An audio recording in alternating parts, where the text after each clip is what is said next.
Hey YouTube. So I've done a lot of traveling. I've been to about 28 countries. People always ask me how you did that, how'd you do it, how'd you do it, how'd you do it? And you know, I traveled on a budget. And in this video, that's what I'm gonna talk about.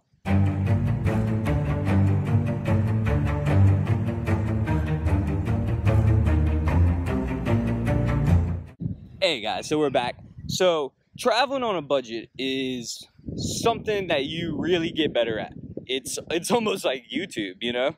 I've gotten better at staring at the camera. I've gotten better at talking on camera. I've gotten better at bringing the energy every single time. Sitting on a bench in Flamingo Park down in South Beach instead of walking, because it's gonna provide a little bit nicer video quality. So traveling on a budget is the exact same process. Like anything else, you get better as you do it. You get better as you do it. So a couple of tips right off the bat is skyscanner.com. Again, I'm too small to have any advertisement deals, but I'll put a link down into the bio. I use it to this day. You can literally find flights anywhere. If you have openings, like if you have a specific date range, if you have possible destinations, like when I flew to DC, I ended up finding a really cheap flight from Miami into Baltimore. Okay, I was going to DC, but you know what, you could hop on a 7-hour train from Baltimore, the airport, and be in DC in about an hour. So whatever, I was cool with it. You know, I'm trying to save money. I'd rather go ahead and save $300 on a flight and just take a 7-hour train each way. And if you're doing international travel, it is a must. It is the first thing you have to get comfortable with. Skyscanner.com. It will save you so much money. And then, like, for instance, I live in Miami. You could put, and my next trip is to the Dominican Republic. So what I can do is go Miami as a starting point, and then Dominican Republic. I don't even have to pick Santo Domingo or Punta Cana. It's gonna show prices to those particular cities, and you can just kind of pick whatever the cheapest is. So if you're going to Europe, check out France, check out Italy, check out Germany, and then you can just hop, once you're over there, especially if you're traveling on a budget, once you're over there, it's so much easier to get around. Trains, there's buses, there's even cheap flights with Ryanair. So once you get over there, there's a ton of different options. Everybody basically speaks English, so you can always just ask a local, hey, I'm in Munich, Germany. What's the easiest way to get to Paris? And they're gonna be like, okay, take the train. And it's gonna be probably a 3-hour train, but it's gonna save you money. Or they'll be like, hey, take the overnight bus. I've taken overnight buses.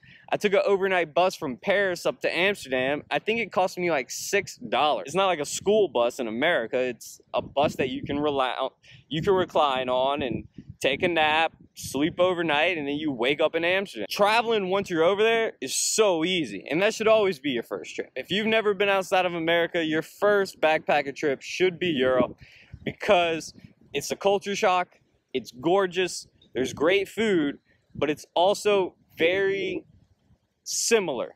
You're not gonna have some of the issues of, say, South America. I'll get into South America on a different video, but that should be one of the last places you travel. You need to be pretty good at traveling by the time you get to South America. Asia's also pretty easy, but I'd start with Europe just because it's extremely easy. So then another thing, staying in hostels.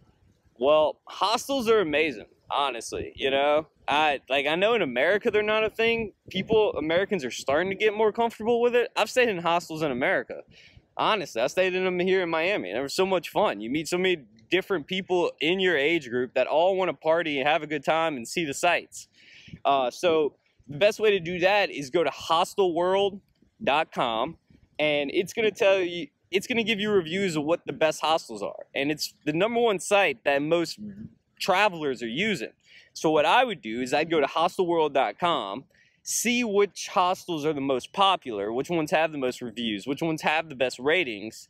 And then since it's more expensive than like booking.com, I go to booking.com, type in the name of that particular hostel, boom, just like that, saved about 12 bucks over 4 days. You know what I mean? And those $3 a day are gonna add up. I guarantee it, especially when you're, you know, traveling on a budget.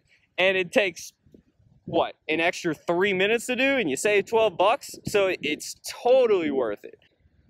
And then with traveling, there's all these different, like, car services. There's these shared cars. I'm not talking about Uber. I forgot what the name of one of them is, but I can look it up and type it in the description or something. And basically, I got in a car, so Salzburg, Austria, and I took a shared car, all the way down to Venice. And I just rode with some random Italian people that were headed that way anyway, and I think I threw them like 20 bucks. Like, it's something like that. Another tip, I mean, traveling on a budget, check out exchange rates, okay? Especially when you're in, like, Europe. So you've been using the euro the whole time, and you're like, okay, I kind of got an idea how much 1 euro is versus $1. And then all of a sudden you go to Croatia. And Croatia they still have their own currency. They're part of the euro, but they still have their own currency. And then your dollar's worth a ton more. You're like, wow, this is amazing. Like, $1 got me so much further than 1 euro, you know? Because now you're in Croatia and the exchange rate's much better. It's much more positive for you. Then you end up in Sweden, and their exchange rate is awful for the dollar. And you end up spending 80 bucks on a round-trip train from the airport to Stockholm when you could have took a bus for about $15, but everybody said it wasn't that expensive. Then you hit your bank account, and with the exchange rate, it was about 80 bucks. So always, always, always make sure you know the exchange rates. This is, as you can tell by the tone of my voice, this is a personal story and it bothered me. So exchange rates, super important, because sometimes people just lie to you. To them, it's cheap in their country, but they also make money with their currency. It's like if somebody came here with a Mexican pesos. You know, we might think, hey, a gallon of milk's pretty cheap, but they might look at it and be like, this is completely ridiculous because of their exchange rate. Same thing. Some countries are positive for America, some countries aren't. We're at probably about the 70 percentile is what I would just random guess. You're going to be in a favorable position, but like all the Euro countries, the Euro's in a favorable position to us, but you get used to that because most of them are on the Euro, and it's not hard to figure out. But then there's other countries that are just way more whack, like Sweden or Norway. Or the British pound. But the British pound's come down a lot. I haven't checked, but it was almost $2 per $1 when I was there in London. So they're like, oh, the tube's only $4.70. Well, that's about 10 bucks in the US. So, I mean, what are you talking about? So exchange rates are so important, all right? So I'm going to do some more of these videos, obviously, about budgeting and traveling, but I'm going to go ahead and wrap this one up. So like and subscribe for me. Drop some comments. Tell me what you're thinking about. Ask some questions. I'll answer those in future videos. You can follow me on TikTok, Instagram, Twitter, or Snapchat. And thanks for watching, and we'll talk soon.